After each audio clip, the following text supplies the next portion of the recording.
Gaijin Entertainment presents The Shooting Range. You are watching The Shooting Range, a weekly show for all tankers and airmen of War Thunder. In this episode, Blood on the Sand, How to Survive in Tunisia. An impossible plane developed by an upstart Sicilian, Fiat G.50. Hotline.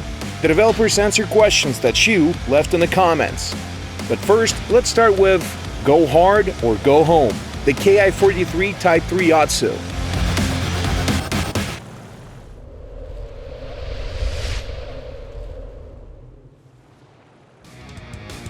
The Japanese Peregrine Falcon, the third modification of this tactical fighter, was built too late to prove itself in war. But in our game, this plane is quite a common sight. Don't be deceived by its looks. With its superior maneuverability, two 20mm HO5 cannons, and a powerful engine, it truly is a deadly bird of prey.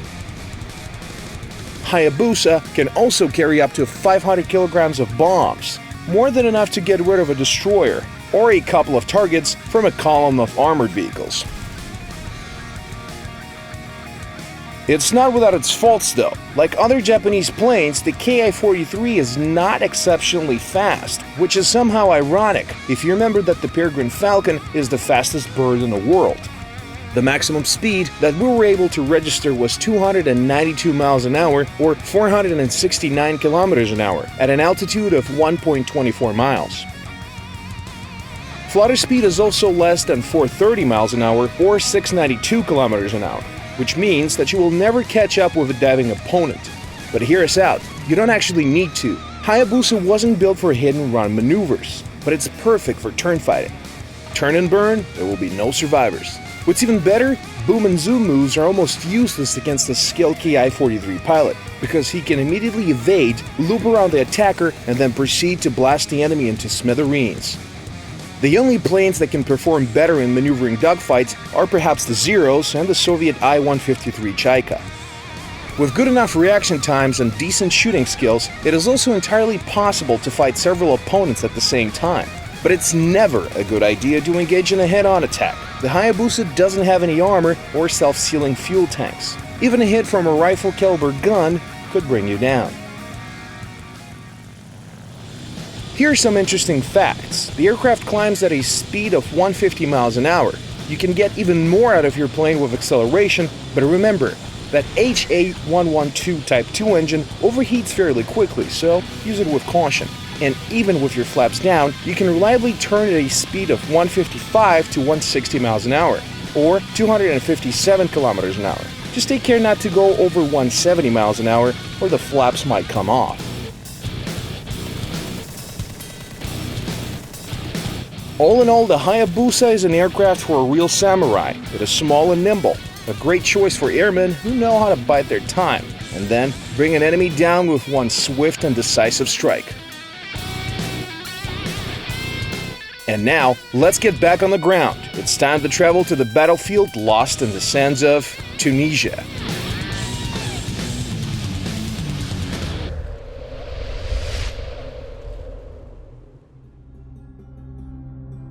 Welcome to the killing grounds. Remember Volkolamsk? Tunisia is something like that. Most of the fighting happens in the open, cover is scarce, and an assault on the control point is nothing short of a dance with death. The only place where you can engage in some good old close combat is in a small town at the seaside, but we'll talk about it in a moment. Tunisia as we see it in game can be divided into three locations. The first is the town we just spoken about, and its surrounding area. It's the only place on the map where you can come face to face with an opponent. If you're driving a fast vehicle with a good gun, you can wreak havoc on the enemy's flanks, and potentially even weaken the attacking force by cutting off their reinforcements. Tankers that are favoring heavy vehicles will also have a great time here. Within the town, heavy tanks can destroy everything in their path, especially if they have some support from their nimbler teammates. Also, it is good to remember that local buildings are rather easy to shoot through. Finally, if you've taken the point, you can press your advantage up to the opposing team's spawn area. The center of the map is a small camp surrounded by a shallow river. There is hardly any cover near the capture point, and all avenues of approach are exposed to fire. This location is usually taken at the very start of the match, when opponents don't have enough time to get in positions on the hills, or right before the end of the game, when the opponents are preoccupied with something else. Even with a few defenders in this area, it is a death trap for slow and heavy vehicles. These lands are the domain of the fast and the maneuverable. Once again, if the point falls into your hands, you get access to the enemy's base. The last zone is the bridge and its surroundings. The bridge makes for excellent cover for the attackers. There are a few different ways to get your vehicle across, but nobody is eager to push. Players are usually in no haste to expose their tanks to the enemy fire. Instead, they try to snipe each other from cover. The occasional few dynamic fights that do break out are around the pillars of the bridge. Generally, the zone is a place where a well-coordinated team can really turn the tide of a battle. So, if you're playing in a squad, that's the place to go. It will make things much easier for your whole team. And now, we'll tell you the story of a talented aircraft engineer who decided to accept an almost impossible challenge.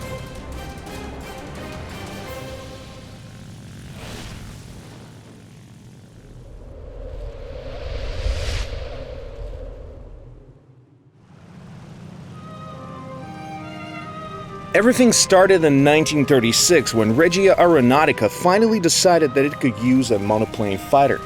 To us it seems obvious that by that time, biplanes were quickly becoming obsolete. But for the people of those times, the choice wasn't that clear.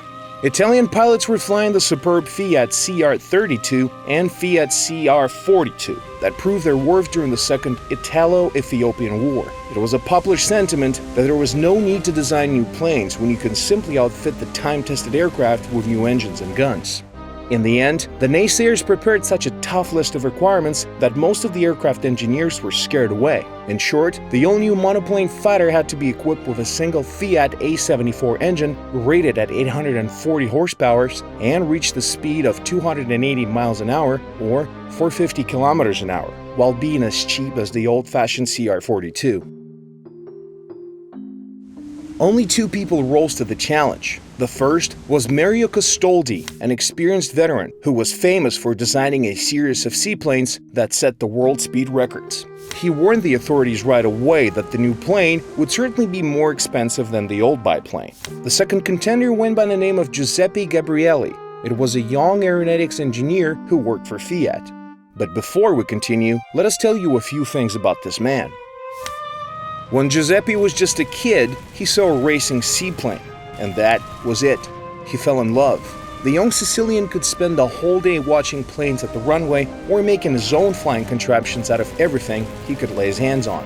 It is not uncommon to hear that some aircraft engineers are in love with the skies, but in the case of Giuseppe, it was an obsession. It is said that at some point his parents even tried to exorcise the aeronautical demons out of the boy. Needless to say, they failed. As soon as Giuseppe turned 16, he left his home for Turin to study engineering. After he graduated with honors, the tireless Sicilian went to Germany to continue his studies. He was only 24 when he got his degree. A bit later, the young engineer was noticed by Giovanni Agnelli, the legendary founder of Fiat Manufacturing, who offered Gabrielli the place of a head of Fiat's aeronautics section. Gabrielli was finally in his element. That's the place where he later designed the amazing G.55 that was able to outfly the great Bf-109. That wasn't enough, of course. Sometime later, the Italian plane maker created the G-91, a jet fighter aircraft that was in active service till early 90s. But back in 1936, Gabrielli was just a young, promising know-it-all. What is funny is that it is possible that he decided to take part in the competition only because he didn't fully realize how tough it would be to meet the official requirements. The Fiat A74 14-cylinder air-cooled radial engine looked modern, but in fact, it was quite a poor choice. The engine was prone to overheating while not being powerful enough. You had to find a way to compensate for that, either by making the plane lighter, which meant sacrificing the overall robustness, or by giving the aircraft some new aerodynamic shape, which wasn't an option because the money was pretty tight. Gabrielli didn't give up, and in the end, he came out on top. He created a plane with an extremely simplified design, but this plane was able to reach a speed of 460 miles an hour or 740 kilometers an hour during a test flight, and didn't fall to pieces. Yes, normally the new aircraft would fly with a top speed of just 293 miles an hour or 471 kilometers an hour, but it was still almost 15 miles more than expected. The aircraft was easy to fly and had good maneuverability at a range of speeds. All of this thanks to the deep understanding of intricacies of aerodynamic lift and thrust, and the mad drive to squeeze these extra miles an hour out of everything. Later pilots who didn't like the enclosed canopy of a new fighter asked for an open cockpit, but those were mere details. The crazy Giuseppe won his first uphill battle. When the big war broke out, the G.50 was already obsolete, but Italian pilots managed to win quite a few fights even with that venerable plane. For example, in 1941, Sergente Maggiore Aldo Buvoli was able to set a very special record in the skies of Tripoli. He destroyed 4 British Blenheims in just a minute and a half, and that's with 2 Breda Safat machine guns. By the end of 1942, the G.50 was taken out of production, but even after that, it continued to serve Italian pilots as a reliable training plane. Not a bad result for a first monoplane fighter designed by a novice engineer.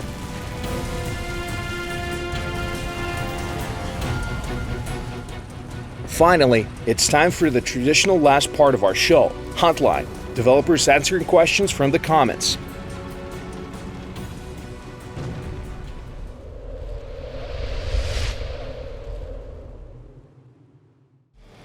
Strictly speaking, it's not the most serious-minded section of the show. If you want answers to be given with solemn faces, feel free to appeal to the official forums. Here we'll have a more lighthearted discussion of the big questions of War Thunder. We'll hope you like it. Des Kais writes, will you ever make a feature where Italian planes can change sides in the middle of a battle? Only after we implement a feature that would allow Italian pilots to refuel their aircraft with pasta. Another one from a user called Seems Legit. Will there ever be a P-51H or P-51K? Yes, it is highly possible. Keep your eyes peeled. A guy called Too Big to Fail says, tanks currently are like NASCARs with fake lights. Will the lights ever work? We do not actually plan to introduce that kind of functionality into the game. There are 2 main reasons for this. First, night battles are very rare. Second, the working lights would expose you to the enemy. In most combat situations, it's suicide. Then a question from Nicholas Brumage. Will you add a button where planes are able to open their bomb bays? This can help with delays when dropping bombs. Interesting suggestion, Nicholas. Can't promise anything yet, but we're actually thinking about it. Finally, a cry from help from Harry Vaughan Johnson. I live in England, and when I play War Thunder, I regularly drink tea and eat scones with jam and cream. However, I severely lack British bias. Help me. Keep calm and carry on, Harry. You can't let the Queen down. That's it for the day, but feel free to write your questions in the comments below. We do read them all, and you might see some of them answered in the next episode. See you on the shooting range.